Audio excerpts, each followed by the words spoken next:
સૌથી મોટી વાત નવકાર મંત્રની કે એમ કે છે કે વિશ્વભરના હરિવંતોને નમસ્કાર, વિશ્વભરના આચાર્યોને નમસ્કાર, વિશ્વભરના શિક્ષકોને નમસ્કાર, અને સૌથી મોટું સર્વ લોકે સર્વ સાધુને, બધે સર્વ સાધુઓને નમસ્કાર. ક્યાંય એમ નથી કહેતા બીજા ધર્મના નહીં. તો આટલી મોટી વાત જે ધર્મે કરી છે એના વિશે હું ખરાબ શું કામ બોલું? પણ થયું, અને થયું તો ભલે થયું, મને એનો અફસોસ ન, મેં તો માફી ન. અને તમારો દીકરો મને શું કામ, ત્યારે મેં એને કહું, મેં કીધું ના, જો તમારામાં નમ્રતા હોય તો માફી માંગવી જ જોઈએ. અને મારા દીકરાને આનાથી એક દાખલો મળ્યો કે તમે ખોટા નથી તો પણ માફી માંગો, કારણ કે એ તમારી સજ્જનતા છે. You should do that. એને કઈ કહેતું નથી. અજાણતા પણ તમારાથી દુઃખ પહોંચ્યું હોય તો માફી માંગી દેવાની, એ જ ધર્મ છે. અજાણતો થયો, જાણીને તો કદી મેં કોઈને દુઃખ નથી પહોંચાડ્યું, પણ જો એવું થયું તો પૂરા દિલથી ક્ષમા માંગવાની. એમાં ખોટું શું છે? એમાં અહંકારની જરૂરત જ નથી. ક્ષમા ન માગી શકે એ વધુ પીડાય, આવું તમે માર્ક કરજો. જે ક્ષમા માગી લે ને મુક્ત થઈ જાય. તમે તો સોરી કહી દીધું, હવે એનો પ્રોબ્લેમ. વિચારી જોજો મારી વાત ઉપર કે તમે પૂરા દિલથી કહી દીધું, ભાઈ આઈ એમ સોરી, હવે માફ કરવું કે નહીં એનો પ્રોબ્લેમ છે, તમારો નથી. તમે તો હાથ મૂકી રહ્યા છો. આવે ને અને બધી બહેનો માળિયા પરથી બધું ઉતારે, હા કે ના? અને એવું નક્કી કરે હું બધું કાઢ નાખીશ નકામ, હા કે ના?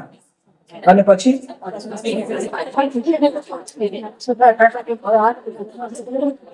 આ વર્ષથી એવું નક્કી કરજો કે મનના માળિયામાંથી વિચારો કાઢી નાખો. જે છોકરો ભરી વાત કરો છો ને એ બધો આપણે કાઢી નાખો. જેના બધાને જ લાગુ પડે. જેના જેના વિશે મનમાં તિરસ્કાર હોય, ઘૃણા હોય, એવું નક્કી કર્યું કે આને તો સીધા કરીશ ને આને તો પાઠ ભણાવીશ, આને તો આમ કરીશ, એ કાઢીને ફેંકી દો. તમે કેટલા હળવા થઈ જાવ જોઈ જુઓ.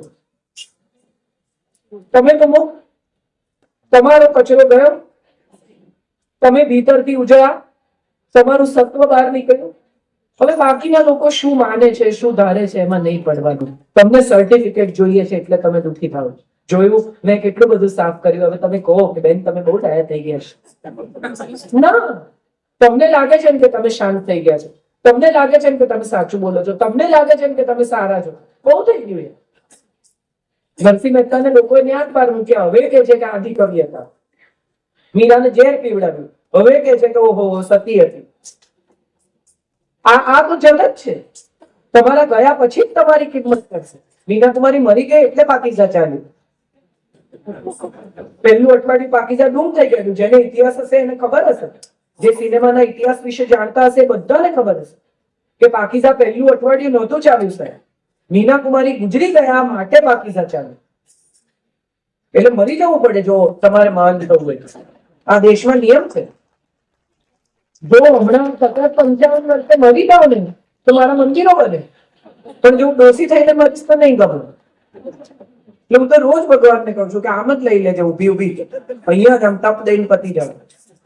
મજાની વાત એ છે કે બે પેઢીઓ જેમ બદલાતી જશે ને એમ વિચારો બદલાશે, વ્યક્તિત્વો બદલાશે, વસ્ત્રો બદલાશે, વાત બદલાશે. એમની સાથે આપણે બદલાવાની જરૂર નથી.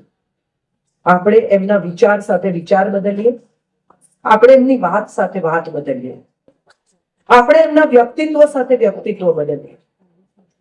જરૂરી નથી કે તમે બધું જ સ્વીકારો. નવી વહુઓ પરણીને આવે એવું નથી દરેક વખતે કે જૂની પેઢીનો જ વાંક છે. એની મમ્મી એને કરિયાવરમાં મૂકી આપે કે સાસુને બધું આપીને દેતી, આ પડી નહીં થઈ જતી. આ પણ ગુનો જ છે. બધે જૂની પેઢી જવાબદાર છે એવું નથી. નવી પેઢી નથી સાંભળતી. નવી પેઢી તોછડી છે કેટલીક બાબતોમાં. નવી પેઢીને દરેક વખતે પોતાનો જ કક્કો ખરો કરવો છે. આવું પણ આપણે ઘણા કિસ્સાઓમાં જોયું છે. ત્યારે મારે આ નાના છોકરાઓને કહ્યું કે તમે જયારે બોલી નહોતા શકતા ને ત્યારે જે તમારી ભાષા સમજતી હતી ને તમારી માં હતી. જયારે તમે ચાલી નહોતા શકતા, જયારે જે તમને ઉચકી ઉચકીને ફરીને માં હતી બેટા. કોઈ મમ્મી બાળકને એસટીમાં ભૂલી ગયું એવું સાંભળ્યું?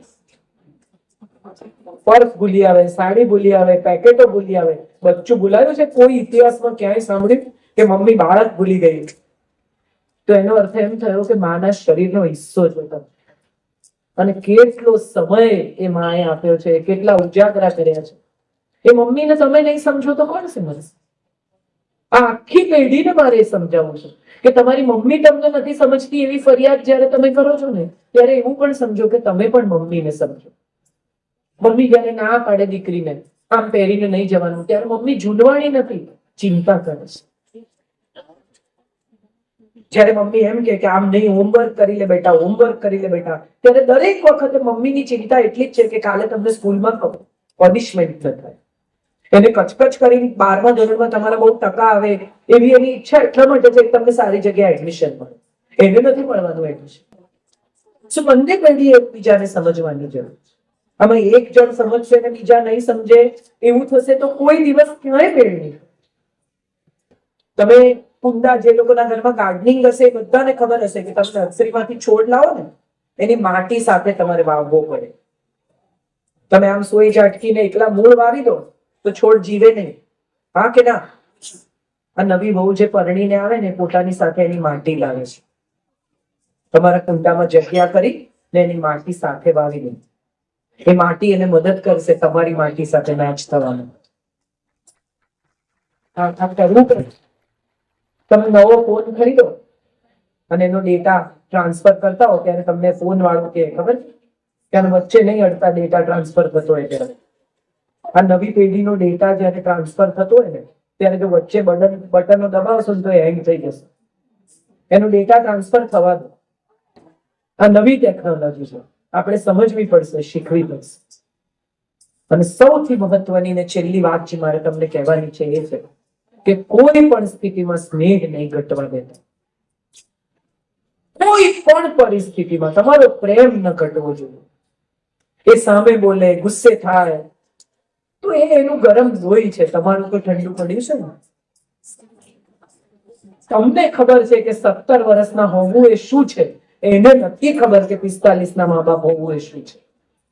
તમે તો 17 માંથી આવ્યા, તમે સ્કૂલ બંક કરી, તમને ક્લાસમાં કઈ ગમતું હતું, તમે આ બધું જોઈ લીધું છે. એને નથી જોયું. એને નથી ખબર કે 45 ના પિતાએ શું સંઘર્ષ કર્યો છે.